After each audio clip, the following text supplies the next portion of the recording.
এমনি আরাম আছে।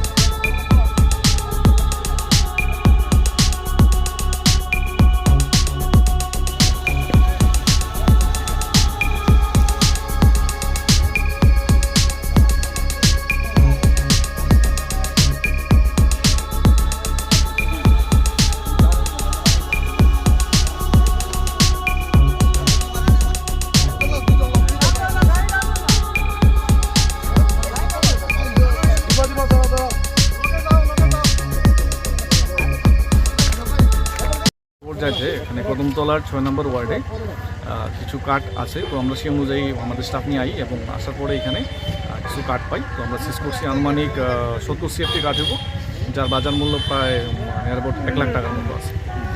না, কাউকে আমরা এখানে স্পটে পাইনি, তো কাউকে আটক করতে পারি। আমাদের যে FPO আছে এবং আমাদের ধর্মনগর রেঞ্জের যারা স্টাফ আছে তারা আমরা 24/7 অ্যালার্ট থাকি এবং রেগুলার পেট্রোলিং আছে। তো এর দিকে আমরা প্রায় সময় সাফল্য পাইতেছি এরকম, এবং আমরা চেষ্টা করবো আগে যাতে এরকমভাবে করতে পারি। আর যারা আপনাদের মাধ্যমে মিডিয়ার মাধ্যমে নিউজটা দেখবেন তাদের কাছে আমরা একটা আপিল থাকবো যে কোনো জায়গাতে যদি এরকম অবৈধ কার্ড থাকে বা অবৈধ কার্ড নিয়ে যাইতেছে এরকম নিউজ থাকে, আমরা অতি সত্বর ওই ইনফরমেশনটা দিবেন, যাতে করে আমরা পরিবেশের ভারসাম্য রক্ষা করতে সবাই একসাথে মিলে কাজ করতে পারি।